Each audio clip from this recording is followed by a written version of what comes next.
Here's how driving slow cars could actually make you faster. Boxes are every petrolhead's guilty pleasure, but we rarely see them as more than an abusable car which isn't very performance oriented. However, in this video, I'm going to show you how we can use them to become a better driver.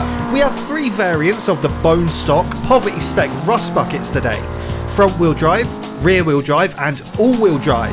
And I'm going to do my absolute best to convince you to drive these absolute heaps at least once, and why they're worth your time. Firstly, unless you hate getting cheap car insurance and love breaking down every 5,000 miles, gutter drop, these cars are going to give you the most true to life experience you'll get in sim racing, at least while you're young and stupid and drive like this on public roads, which I don't condone, by the way. The fact of the matter is that most people do not own race cars or even highly modified cars, and if they do, they certainly aren't wasting their time driving them in bloody simulators. Not only are you getting a more true to life experience, but these shitters present their own unique challenges. You're not fighting the massive amounts of power being delivered to the wheels, you're fighting the incapability of the drivetrain, tyres and engine. I swear to God, this legacy is more front wheel drive than it is rear wheel drive, which is the exact opposite of what you want in a car like this. It's the worst of both worlds. And despite what the cartoons will have you believe, the AE86 handles like an absolute bag of milk. Yes, that was all understeer through there. Horrible, horrible. There's so much bloody body roll that if you closed your eyes, you'd probably be convinced that you're on a 14-day cruise in the Caribbean. And the flabby 1980s tyres also convince you that they're made out of marshmallow as you feel them wobble, roll and deform. There's no progressive loss of traction either, it's like a bloody light switch. But don't get it twisted, none of this means it isn't an absolute blast to drive when you get it right. Obviously the car wasn't designed to drive anywhere close to the limit, so when you do get it right, it is so bloody rewarding. And lest we forget about the Civic. There's not actually that much wrong with this car. It goes where you want it to, most of the time. Although it has too many doors, too much black plastic trim, and I wouldn't be surprised if the wheels were also plastic. It's also a bit light in the power department, meaning you really need to know how to momentum drive to get the most out of it, because climbing back up the speedo is absolutely excruciating. However, all these elements combined is what makes whipping this puppy down a road so goddamn fun. I'd compare it to riding a wild stallion versus a well-trained racehorse. Sure, the racehorse may be better fed, better groomed, better trained, but if you're a nerd about riding horses, you're going to absolutely revel in the challenge of trying to tame and ride the wild one. That is exactly what driving these cars feels like. All 3 of these cars have their own inherent flaws due to the fact they were designed to be daily driven 20 years ago, and working around them whilst trying to set a fast time, or simply have a bit of fun, is a great workout for a driver. A workout that you'll also encounter driving your car in real life. Let's be real, as sim racers, unless your name is Jimmy Broadbent, we're never going to know what it's like to have a ton of downforce gluing you to the road, or corner with the net braking ability of slick tyres, or the insanely late braking that only carbon ceramics can offer you. Even if we do get the chance to drive these kinds of cars, our minders are never going to let us get even halfway close to the limit. So why would you choose to drive these? I do get it, I do. My favourite cars, like this one right here, tiny open wheelers built in sheds, but standing at 6'3" and bordering on too large for even an aerial atom, I'm never going to get to pilot one of these babies. But that doesn't mean I can't enjoy them and their mysterious ways. But, well, sometimes you do forget how capable these cars are and their incredibly high limits. And sometimes you just need to ground yourself by driving a bone stock poverty spec shifter. And boy, is it a totally different experience. Take one of these babies around a track you're used to yeeting a race car down, and you'll start to realise why crash compilations are so prominent. Oh Christ. They require a totally different style of driving, which is almost akin to vintage racing. You're not going to be inputting the same actions into the car lap on lap because they simply aren't designed to drive here.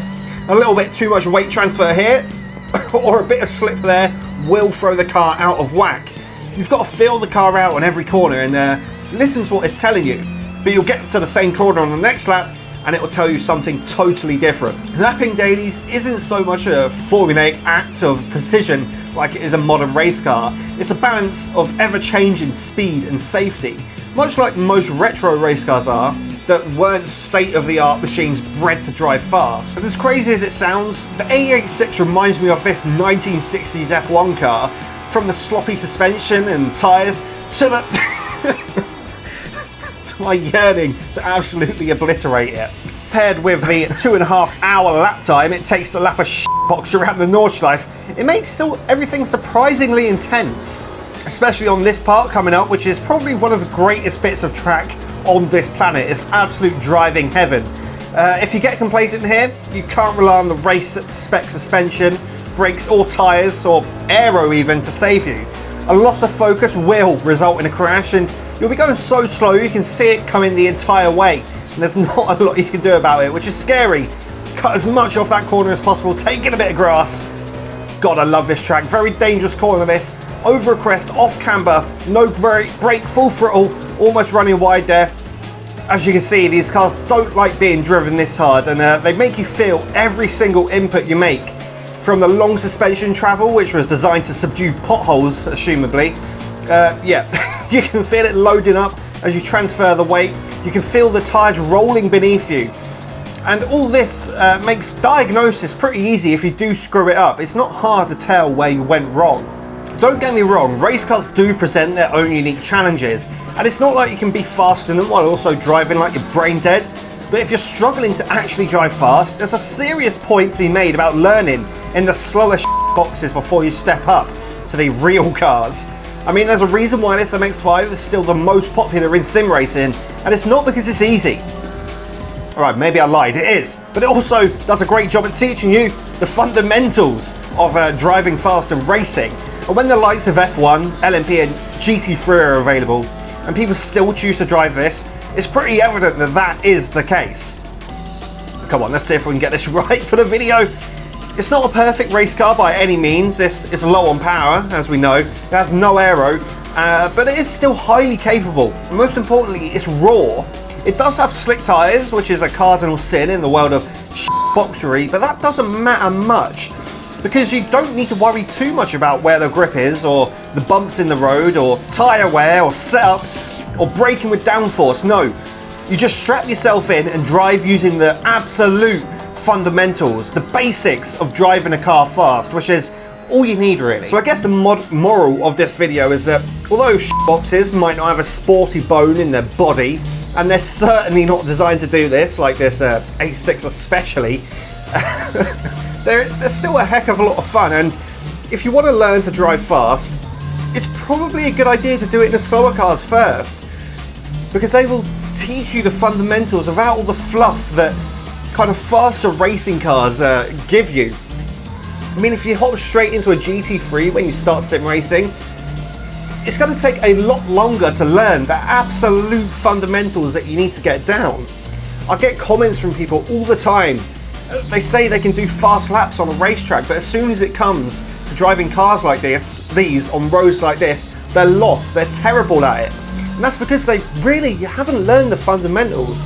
Sure, they've learned to corner with downforce and brake with downforce, but they haven't learned how to keep a car with terrible tyres and suspension in a straight line whilst going over a road that probably shouldn't be driven because it's so dangerous.